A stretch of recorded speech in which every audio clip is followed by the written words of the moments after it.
Gloire à Dieu. Alors nous sommes dans Luc chapitre 5. Luc chapitre 5.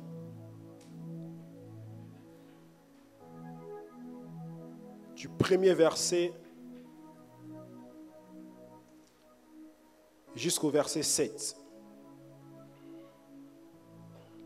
Luc chapitre 5, du premier verset jusqu'au verset 7. Je lis au nom du Seigneur. Comme Jésus se trouvait auprès du lac de Génézareth et que la foule se dressait autour de lui pour attendre la parole de Dieu, il vit au bord du lac deux barques.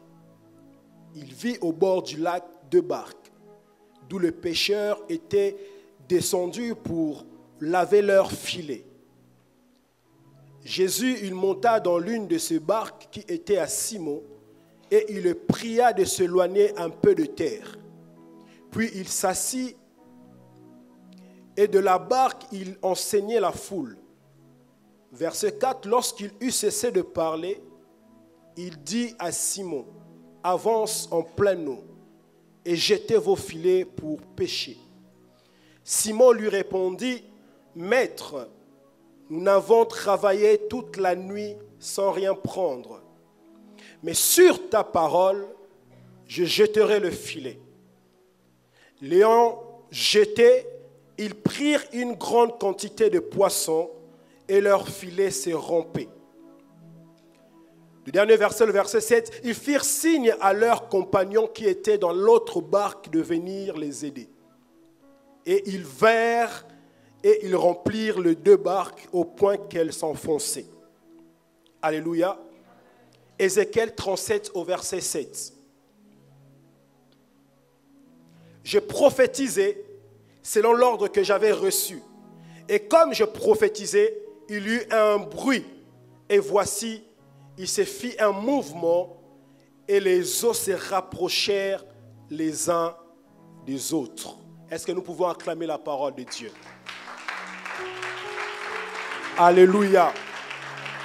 Alors cette histoire, c'est l'histoire de la rencontre du naturel de l'homme avec le surnaturel de Dieu. C'est l'histoire de la rencontre du naturel de l'homme avec le surnaturel de Dieu. La Bible dit qu'au petit matin, Simon et ses associés lavaient leur filet dans l'eau. Ils avaient travaillé toute la nuit sans rien prendre. Alléluia. Ils étaient fatigués, découragés, voire même frustrés de ne rien pouvoir pêcher cette nuit-là. Alléluia. Et la Bible dit que Jésus vient à leur rencontre. Jésus monte dans une des barques qui appartenait à Simon. Jésus leur demande de s'éloigner un peu de terre. Imaginez les gens qui ont travaillé toute la nuit sans rien prendre. Ils étaient fatigués, découragés, frustrés. Ils se demandaient même, les enfants vont manger quoi? Qu'est-ce que madame va dire par rapport à ça? Et Jésus vient rencontrer les gens qui étaient déjà frustrés et découragés. Jésus leur dit, retournons là où vous étiez.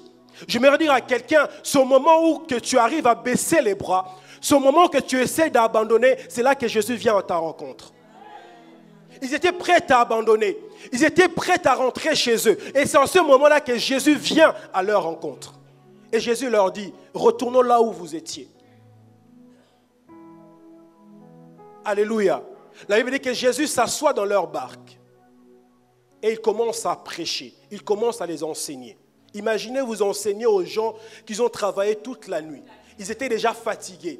Mais Jésus, tu montes, on ne sait pas pourquoi tu montes, on ne sait pas pourquoi tu nous dis de nous éloigner encore de terre, alors qu'on vient juste de finir notre travail. Tout ce qu'on veut, c'est de rentrer chez nous. On essaye déjà de réfléchir comment est-ce qu'on va expliquer à madame qu'on n'a pas pu pêcher, on n'a pas pu gagner. Comment est-ce qu'on va faire pour que nos enfants mangent? Et Jésus, tu viens à notre rencontre pour nous dire de nous éloigner encore, de retourner là où nous étions. Alors qu'on est fatigué.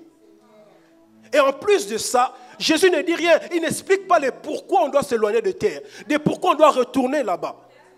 Mais ils montent sur leur barque et Jésus commence à prêcher, commence à les enseigner encore. Alléluia. Déjà quand on vient à l'église le dimanche matin, qu'on se réveille très tôt à 5 h, voire 6 h, des fois quand on nous prêche, on est là en train de partir déjà. Mais imaginez les gens qui ont travaillé toute la nuit. Ils n'ont même pas pu rentrer chez eux. Et c'est en ce moment-là qu'ils retournent encore là où ils étaient. Jésus n'explique pas le pourquoi on doit retourner là-bas.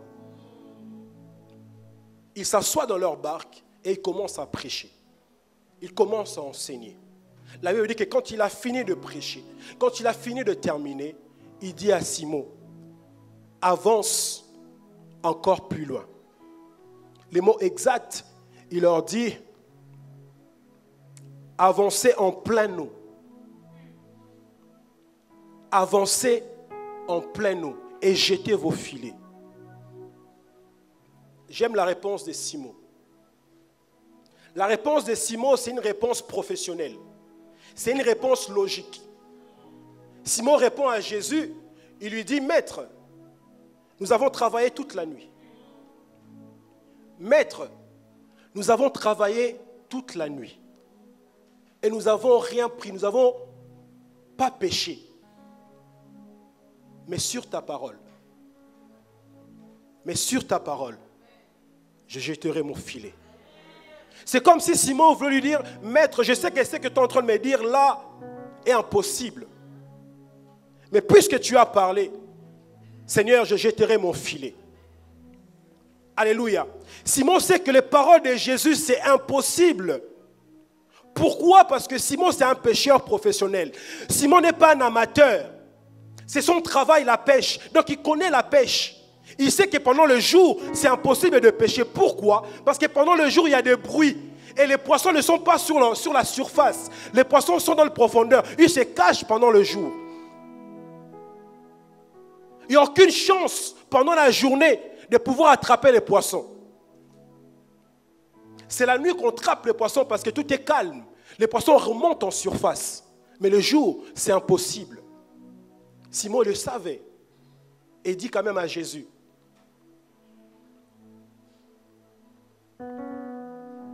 sur ta parole, je jetterai le filet.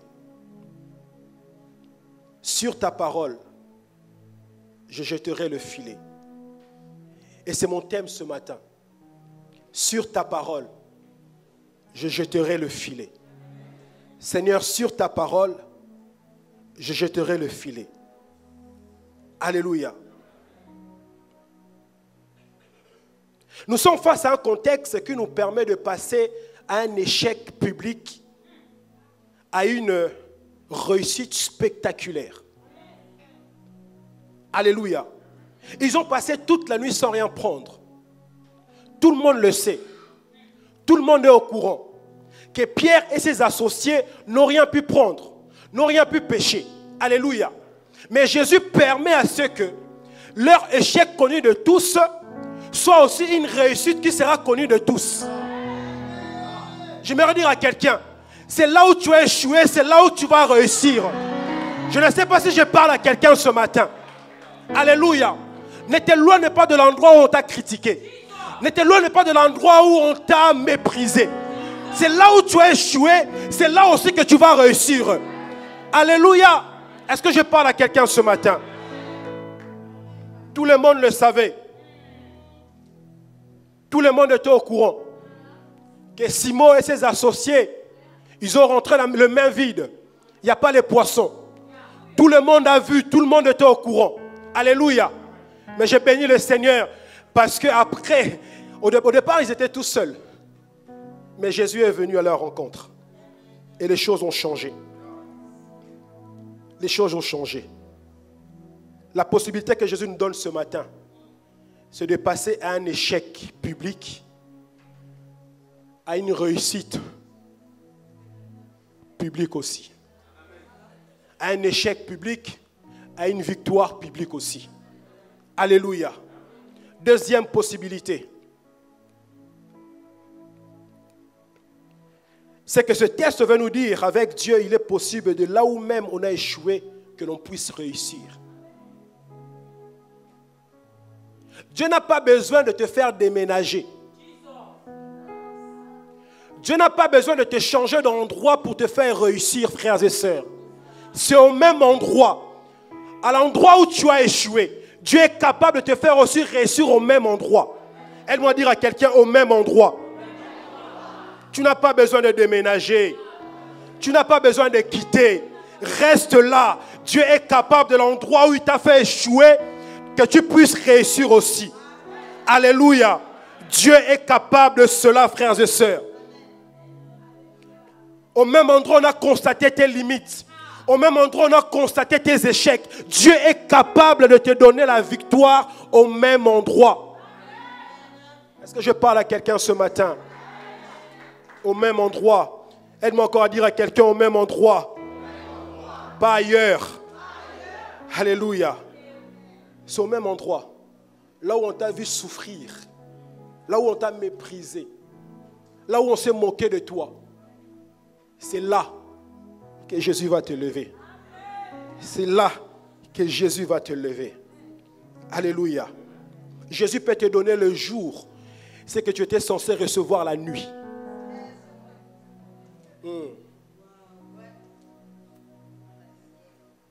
Dans la lumière. Ça ne dépend pas des saisons. Parce qu'il est le maître de temps et des saisons.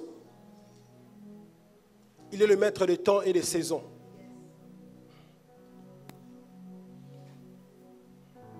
Alléluia. Troisième possibilité.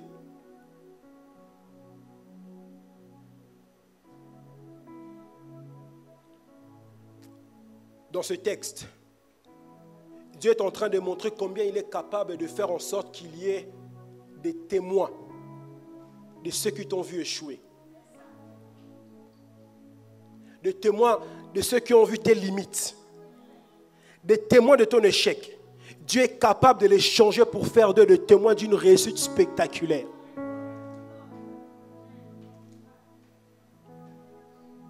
Alléluia. Dieu est capable de faire cela. Dieu est capable de faire cela. Je ne sais pas si je parle à quelqu'un ce matin. Je ne sais pas si je parle à quelqu'un ce matin. Mais Dieu est capable.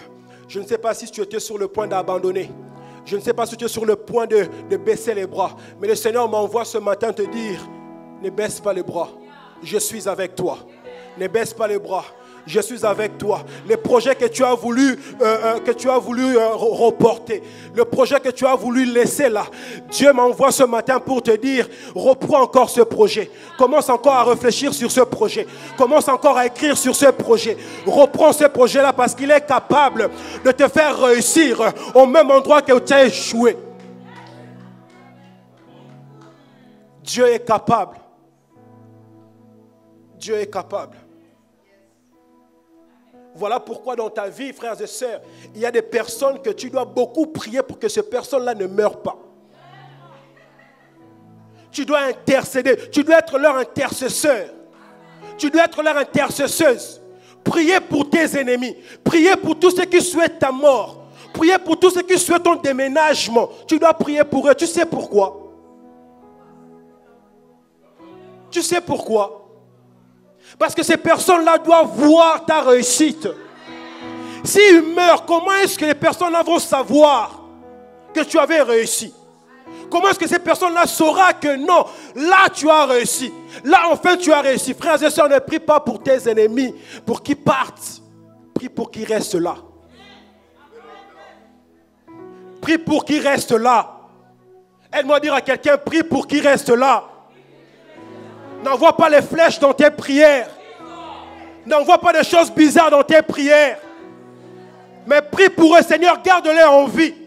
Seigneur, préserve mes ennemis. Préserve de ceux qui parlent de mal de moi. Seigneur, garde s'il te plaît, Seigneur. Garde-les. Parce qu'ils doivent voir ta réussite. Ils doivent voir ton élévation. Alléluia. Voilà pourquoi David dit, tu dresses devant moi une table en face de mes adversaires. Alléluia. Dieu ne peut pas dresser la table si tes adversaires ne sont pas là. Il faut que tes adversaires soient en vie pour que Dieu puisse dresser une table. Alléluia. Il faut qu'une table soit dressée. Cher provider, il faut qu'une table soit dressée. Comment est-ce qu'ils sauront que tu as été élevé? Comment est-ce qu'ils sauront que Dieu t'a visité si tes ennemis ne sont plus là?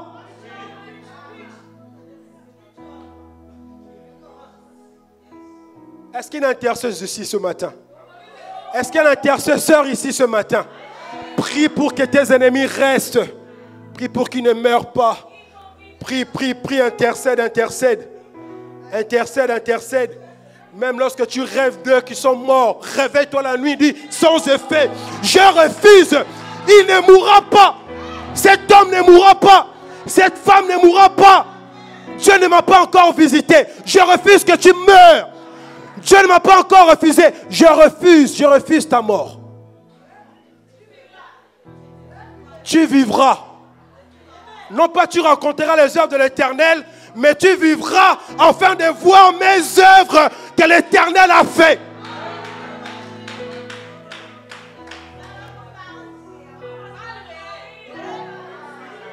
Je déclare que tu vivras. Tu vivras. Et tu verras ce que le Seigneur fera. Ce qui signifie, autant longtemps que Dieu n'a pas dressé cette table, tes adversaires ne vont pas mourir. Ils vont rester là. Ils vont rester là. S'il a des maux de tête, tu l'accompagnes même à l'hôpital. Parce qu'ils ne doivent pas mourir.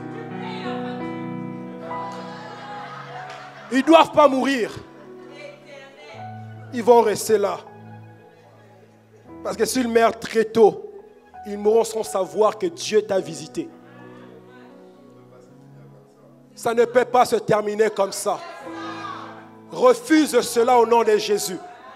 Je n'ai pas encore sorti mon album. Je refuse qu'il parte comme ça.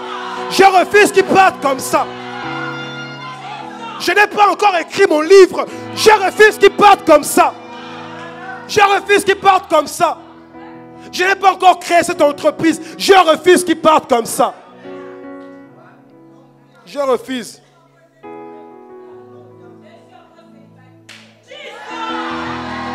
Alléluia. Les ennemis peuvent attendre jusqu'à ce qu'ils voient par leurs propres yeux. Jusqu'à ce qu'ils voient par leurs propres yeux. Alléluia. Imaginez qu'ils sont quelque part où ils sont chez eux. Ils allument la télé. Ils voient un reportage sur un jeune qui est parti de rien. Un jeune qui est parti de rien et qui a réussi. Ils doivent voir ça. Alléluia. Ils doivent constater ça. C'est ma prière ce matin pour toi. Alléluia. Dieu va faire en sorte que les témoins de tes combats deviennent les témoins de tes victoires.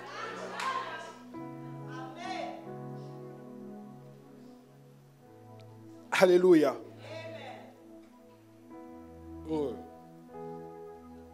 Seigneur, fais-le s'il te plaît.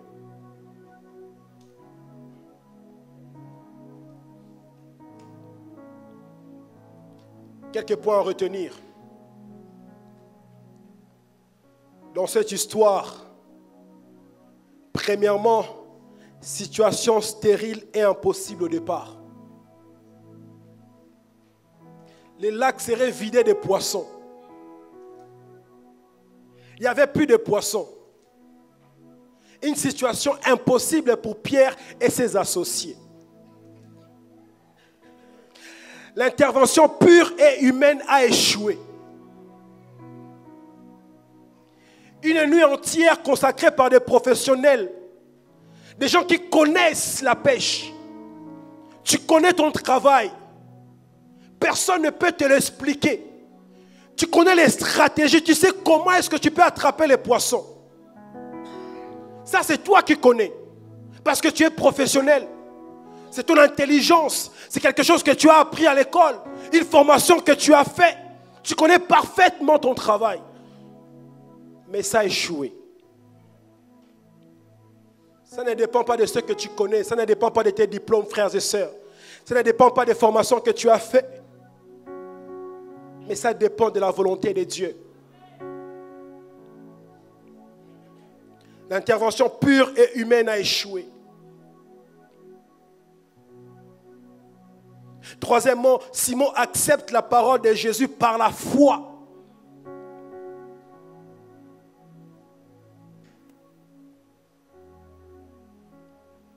Il repart par obéissance.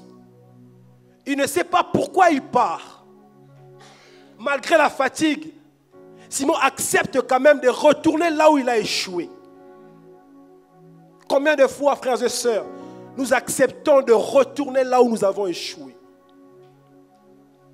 Combien de fois, frères et sœurs, nous acceptons de rester au même endroit que nous avons échoué? Aujourd'hui, nous attendons que ici, l'Europe, ça ne va plus trop. On doit quitter l'Europe. Parce qu'il n'y a plus rien qui va en Europe. Je suis venu en Europe, ma vie ne s'améliore pas. Je dois quitter cet endroit, je dois quitter ce pays pour aller ailleurs, pour retourner en Afrique. Bizarrement, nous avons quitté l'Afrique pour venir ici. Maintenant, nous commençons à attendre de quitter ici pour retourner en Afrique. Alléluia. Les gens qui sont venus en Europe en disant c'est Dieu qui m'a parlé de venir dans ce pays pour subvenir aux besoins de ma famille. Mais nous oublions les prophéties que nous avons reçues, les pourquoi nous sommes venus dans ce pays. Nous commençons maintenant à vouloir retourner au pays que nous avons négligé. De retourner au pays que nous avons dit, il n'y a pas de travail, il n'y a pas d'opportunité. Alléluia. Pierre, par la foi, il a dit, je ne rentrerai pas, je veux rester dans ce pays que Dieu me dit de retourner. Je me dire à quelqu'un qui est ici en France. Ici en France, il y a des gens qui réussissent. Ici en France, il y a des gens qui créent des entreprises et qui marchent. Frères et sœurs, nous ne sommes pas comme les autres. Nous ne sommes pas comme les autres. Si tu es ici, c'est parce que Dieu l'a voulu que tu sois dans ce pays. Tu ne dois pas commencer à avoir les paroles comme des païens en disant que dans ce pays, ça ne marche plus. Dans ce pays, il n'y a rien qui va. Je retourne dans mon pays. Si Dieu t'a envoyé ici en France, c'est qu'il y a un but. Il y a un objectif que tu dois poursuivre dans ce pays. Alléluia. Parce que nous ne marchons pas selon la vue, frères et sœurs. La Bible déclare qu'en réalité, dans l'homme, c'est l'esprit. Laissons-nous conduire et guider par l'esprit de Dieu. Je prie que les écailles de Dieu tombent afin que nous voyions ici en France des choses que les autres ne voient pas. Il y a des opportunités dans ce pays malgré la crise. Tu peux réussir dans ce pays malgré la crise, frères et sœurs. Ce matin, je voudrais dire à quelqu'un, ne quitte pas.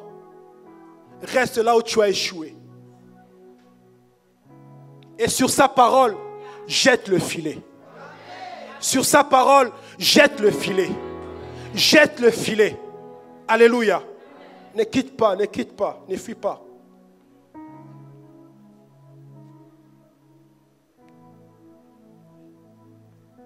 Simon accepte la parole de Jésus par la foi et repart par obéissance. Simon prend le risque d'échouer à nouveau. Il est professionnel, il connaît son travail, mais il accepte de retourner par la foi. Toi qui connais ton travail, est-ce que tu vas accepter de retourner encore là où tu as échoué? Le problème avec nous les chrétiens, nous sommes tellement orgueilleux, nous connaissons tellement tout, nous savons tout, que nous fermons nos oreilles. Alléluia. Tu dis que Dieu ne te parle pas. Ce n'est pas que Dieu ne te parle pas. C'est parce que tu n'es pas convaincu de ce que Dieu te dit. Parce que tu vas attendre seulement des choses qui plaisent à tes oreilles. Tu vas attendre des choses que toi-même tu es convaincu de cela. Sauf que le Seigneur te dit autrement de ce que toi-même tu as envie d'attendre. Simon aurait pu refuser. Il était professionnel. La pêche, c'était son travail. Jésus ne connaît quoi à la pêche? C'est un charpentier. Il connaît quoi la pêche? Le pire, c'est que c'est le jour que Jésus leur demande de retourner. Ce n'est pas la nuit, mais c'est le jour où il n'y a aucun poisson. Et par sa parole, Pierre accepte de retourner. À combien plus forte raison, frères et sœurs, entre nous, terre à terre? Tu aurais répondu quoi?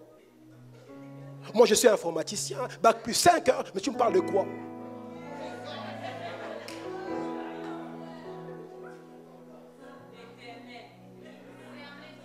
Moi, je travaille à la banque. Je sais qu'en ce moment, c'est difficile. Hein? Les taux et tout, machin, tout ça, c'est impossible d'acheter. Tu me parles de quoi?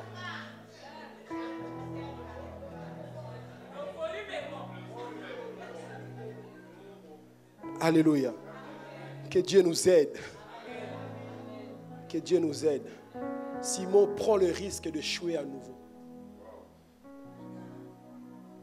Je ne sais pas si vous réalisez quand même un peu le risque que Simon et ses associés ont pris de retourner là où ils ont échoué. Toute la nuit. Je ne sais pas s'ils avaient commencé à 19h ou à 20h. Mais la Bible dit toute la nuit. La pêche, c'est physiquement, c'est dur la pêche. Avec le froid. Et à l'époque, il n'y avait pas tous les systèmes qu'on a aujourd'hui qui nous facilitent la pêche. Toute la nuit, fatigués. Ils sont en train de laver leur filet dans l'eau. Et un homme qui débarque comme ça, qui leur dit, bon, il vient déjà, Jésus vient et il monte directement dans la barque. Il leur dit, non, un peu de terre.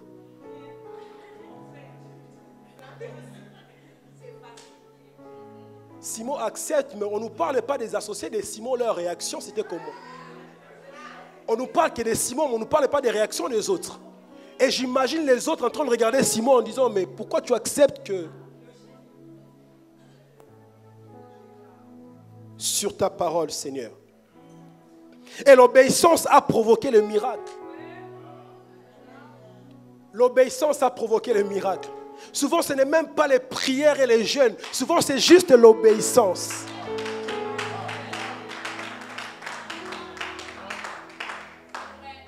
Alléluia. Tu pries, tu intercèdes, tu jeûnes pendant 40 jours, 20 jours et 100 jours. Il n'y a rien qui va.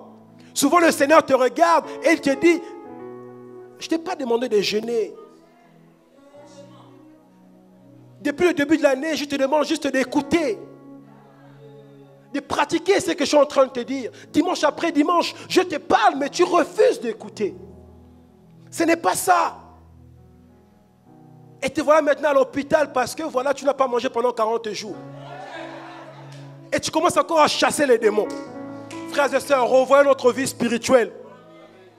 Revoyons notre vie spirituelle. L'obéissance de Simon et ses amis ont fait que les miracles se manifestaient. Sur ta parole, Seigneur, je jetterai le filet. Et le résultat fut spectaculaire.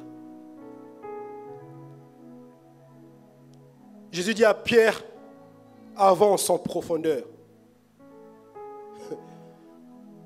Simon n'a pas répondu, mais Jésus, tu sais que moi je suis professionnel. Hein? Tu me dis d'avancer, mais tu sais que je suis professionnel. Je reviens de là-bas. Ce que tu me dis là, je ne comprends pas. On a travaillé toute la nuit. C'est impossible. Frère, la parole de Dieu ne devient une réalité dans notre vie que si nous les mettons en pratique. C'est là que ça devient une réalité. Il y a des choses que Dieu te donnera parce que tu as demandé.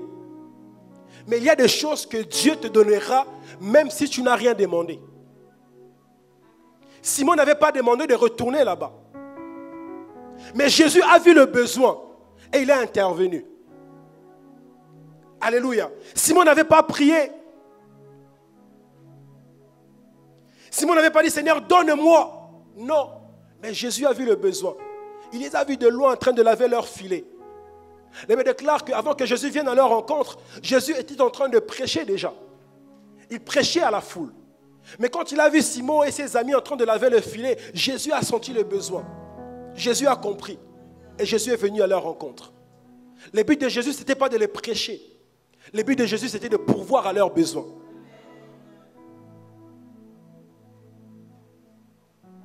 Souvent, Dieu te donnera les choses que tu n'as même pas demandées. Parce qu'il a senti les besoins.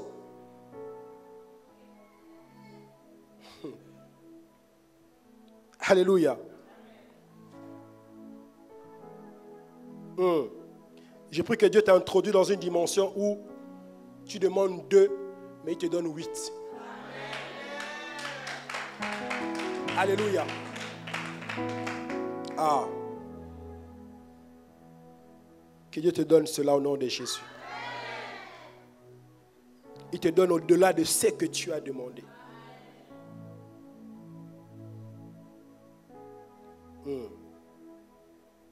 Quand Jésus parle à Simon, Simon est conscient que les enjeux ne sont pas à sa faveur.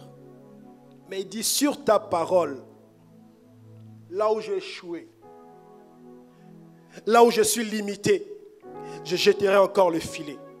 Car la parole de Dieu n'échoue jamais, frères et sœurs. Sa parole n'échoue jamais. La clé du succès ou de l'échec réside dans l'obéissance à la parole de Dieu. La clé du succès réside dans l'obéissance de la parole de Dieu. Pas dans tes vies de prière, pas dans tes jeûnes, pas en étant fidèle à l'église, mais à l'obéissance à la parole de Dieu. Est-ce que je parle à quelqu'un ce matin?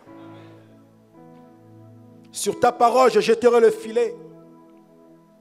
Pierre a vu un résultat immédiat, car les paroles de Dieu obtiennent toujours des résultats. Grâce à l'obéissance de Pierre, à la parole de Jésus, a succédé une manifestation de la puissance de Dieu. Alléluia. Quand Dieu a parlé, il y a quelque chose qui s'est créé. Parce que la parole est créatrice, n'est-ce pas? En vrai, les poissons n'étaient pas là. En vérité, il n'y avait pas de poissons. C'était le jour. Les poissons, ils étaient cachés. Mais puisque quelqu'un a parlé, et ce n'est pas un homme qui a parlé, ce n'est pas la femme de Simon qui a parlé. Pierre, Simon, Pierre, c'est la même chose. Ce n'est pas ses amis, ses associés qui ont parlé, mais c'est la parole qui a parlé. C'est la parole qui a parlé. C'est la parole faite chair qui a parlé. Les poissons, ils savaient que là, ce n'est pas encore l'heure où on remonte en surface. Ce n'est pas encore l'heure. Mais puisqu'il y a quelqu'un qui a parlé, ils étaient obligés, les poissons, de changer leurs horaires et de remonter en surface. Exceptionnellement pour Pierre et ses amis. J'aimerais dire à quelqu'un, il y a des bénédictions qui viendront exceptionnellement pour toi. Parce que Dieu a parlé, il y a des bénédictions exceptionnelles. Ce n'était pas un homme qui avait parlé, mais c'était Dieu, la parole faite chair, qui a parlé. Et les poissons ont reconnu cette parole-là. On dit non, on connaît ce voix-là. On connaît cette parole-là. C'est celui qui nous a créés. Au commencement était la parole, et la parole était avec Dieu, et la parole était Dieu. Les poissons, ils étaient obligés de changer leurs horaires. Les poissons, ils étaient obligés de modifier leur système. Ils ont dit là non, exceptionnellement les gars, on doit se présenter. On n'a plus le choix, on doit tous se présenter. Je prie ce matin que tu reçoives une bénédiction exceptionnelle. Exceptionnelle, exceptionnelle. Ça ne dépend pas des saisons, ça ne dépend pas des systèmes, mais exceptionnellement, puisque Dieu a parlé, les choses vont se mettre à ta faveur. Les choses vont se positionner à ta faveur. Parce que celui qui a parlé, c'est la parole faite chair.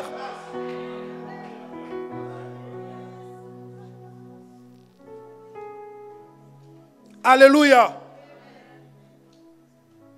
Parce que Jésus a parlé, je me dire à quelqu'un, les choses vont changer. S'il a parlé dans ta vie ce matin, les choses vont changer.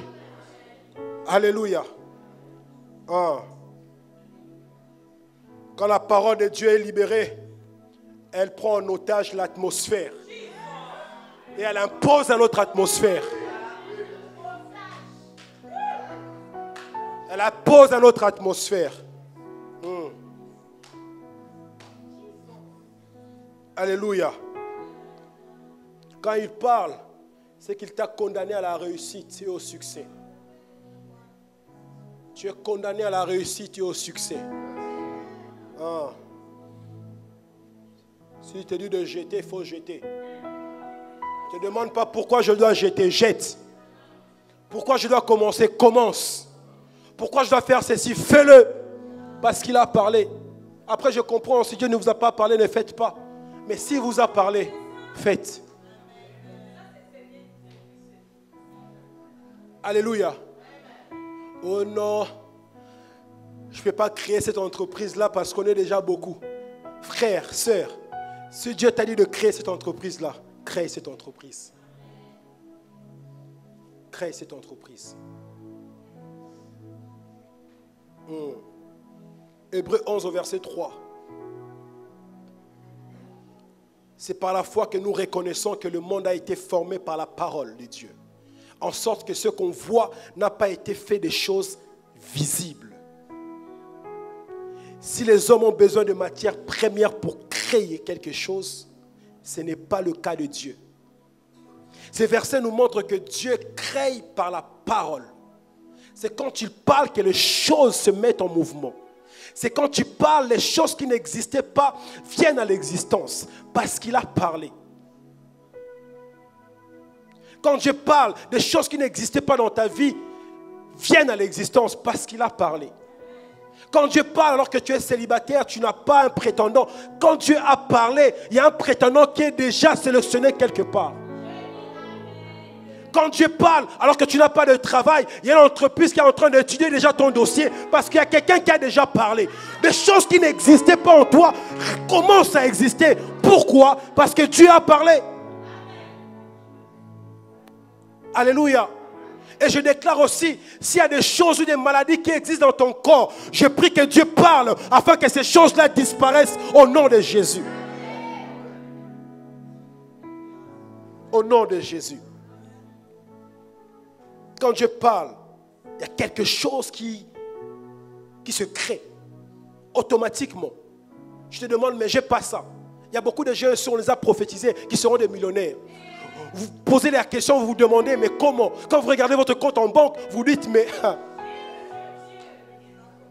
vous êtes en train de sourire comme Sarah.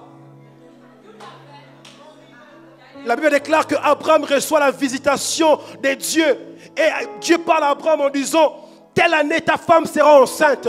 La Bible dit que Sarah rit. Et elle veut mentir en disant, mon Seigneur, je n'ai pas ri. Je n'ai pas ri. Et Dieu répond en disant que si tu as ri. Et le narrateur qui écrit cette partie-là pour camoufler, il dit Sarah a voulu mentir parce qu'il avait peur. Non, elle a menti.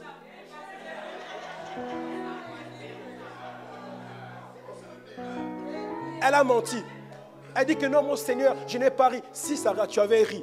Voilà pourquoi son fils Isaac signifie rire. Alléluia. Parce que lorsque Dieu avait parlé à Abraham, automatiquement, Sarah était déjà tombée enceinte.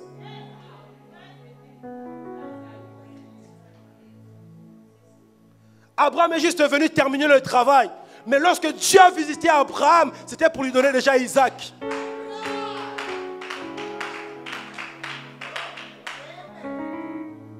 Quand Dieu parle, les choses se mettent en mouvement. Les choses qui n'existaient pas existent. La Bible déclare quand il appelle en existence les choses qui n'existaient pas à exister.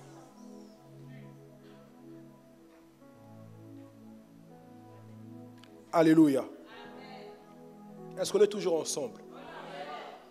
Est-ce que la parole rentre bien? Est-ce qu'on comprend la parole? Est-ce qu'on peut acclamer le Seigneur pour cela?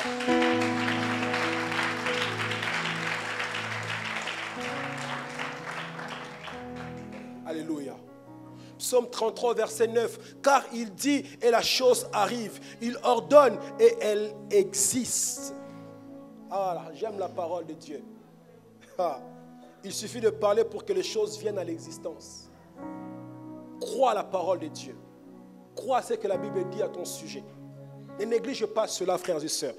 Je suis venu ce matin encourager quelqu'un à croire avec foi à ce que la Bible dit à ton sujet.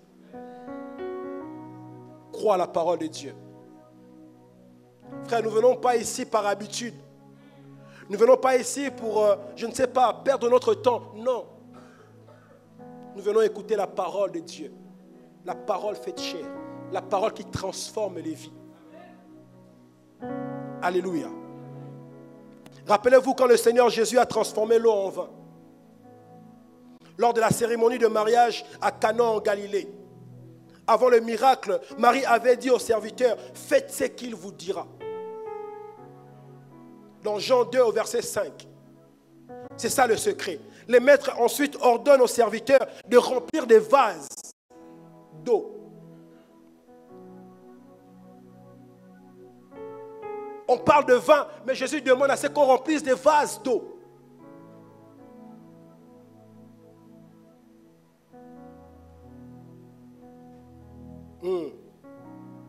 Et quand ils ont bu l'eau, l'eau s'est transformée en vin. Parce que Jésus a fait quoi? Il a parlé. C'était de l'eau. Ils ont bu de l'eau, mais c'était du vin. Parce que le maître a parlé. Il n'y avait pas l'eau, mais l'eau a changé. Donc il n'y avait pas de vin, mais le vin est apparu. Ils ont bu. Ils ont dit, ça c'est le meilleur.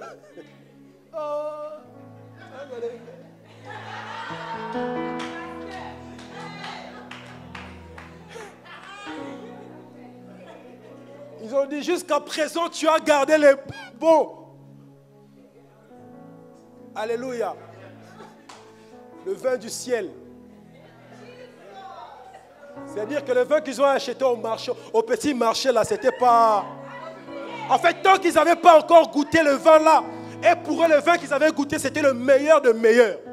Mais ces jours-là, quand Jésus a parlé, les vins qu'ils avaient goûté, ils ont changé dans la vie. Ils ont dit, mais en réalité, tu as gardé le meilleur pour la fin. Parce que Jésus a parlé. La parole fait chair. Quand Jésus parle, les choses changent. Quand Jésus parle, les choses changent. Alléluia. Je disais, quand Jésus parle, les choses changent. Crois à la parole de Dieu. Il y a toujours un miracle, un témoignage pour celui qui agit sur la parole. Parlez toujours et agissez en accord avec la parole. Et la puissance de Dieu vous submergera et vous permettra d'obtenir le résultat que vous désirez. Alléluia. Ézéchiel 37 au verset 7, le passage que nous avons lu. Ézéchiel dit, pendant que je prophétisais, pendant que je parlais, il y eut un bruit. Quand est-ce qu'il y eut un bruit? C'est pendant que je prophétisais. C'est pendant que je parlais. En quelque sorte, si je ne parlais pas,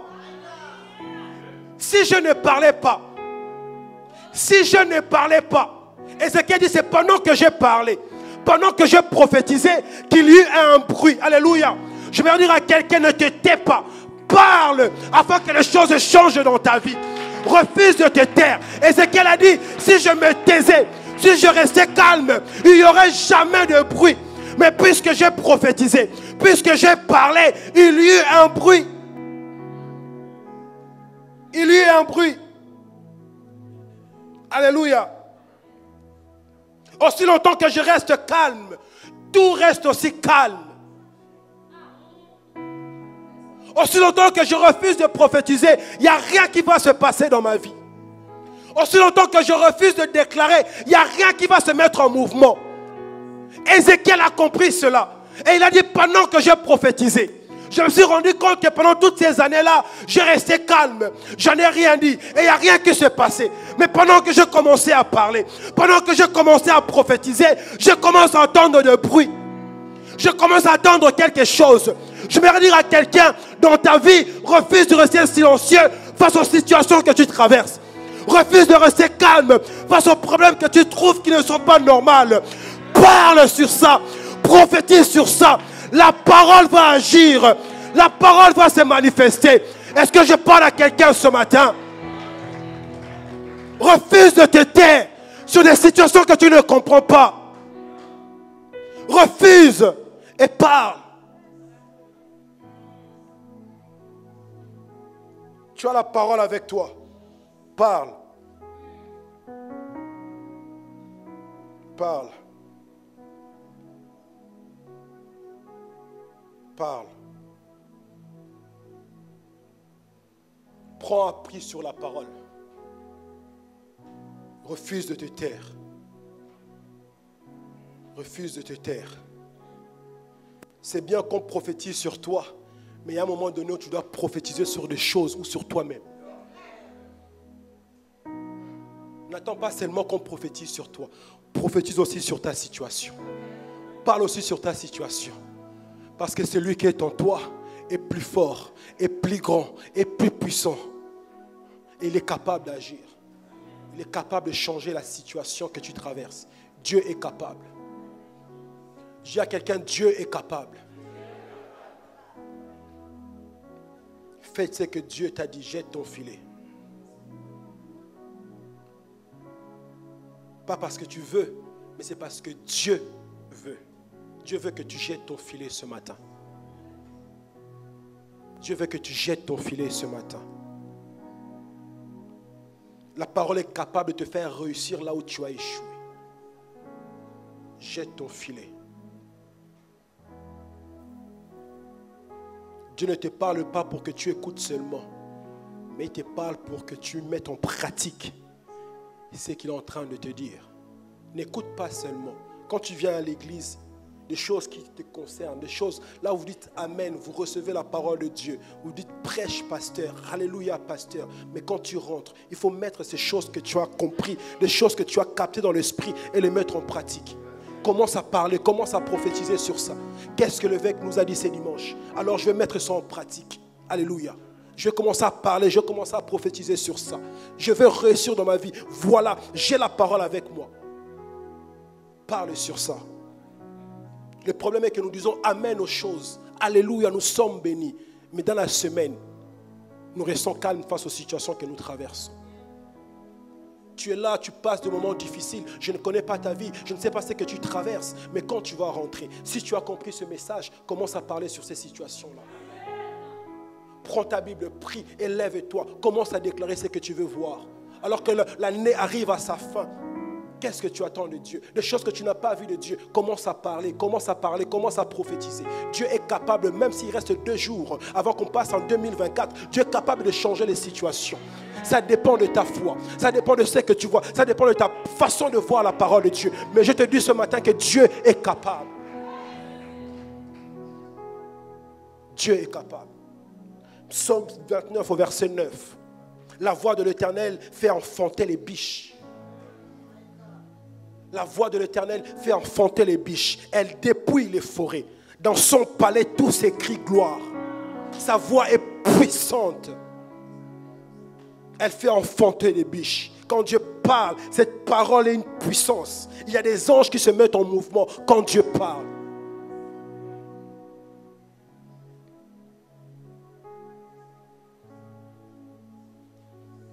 Un autre aspect de la parole de Dieu est spécifié dans Ésaïe 55 au verset 11.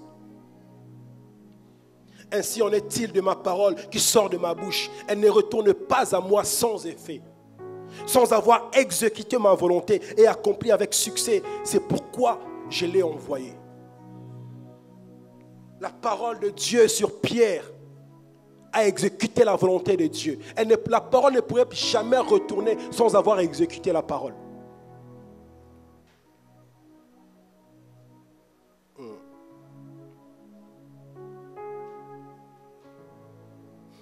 Dans ce verset, Dieu déclare que sa parole ne faillira jamais à son but. Jamais.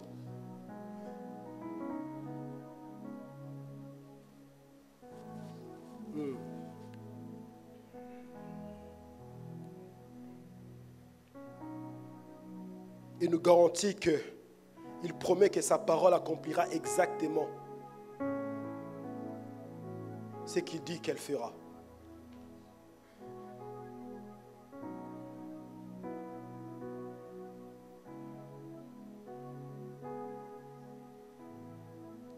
Ces paroles ne sont pas juste de papier.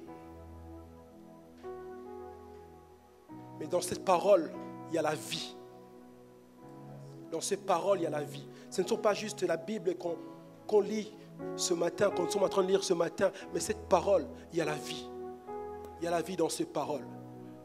Il y a la situation à tes problèmes dans ces paroles. Alléluia. Hébreux 4, verset 12.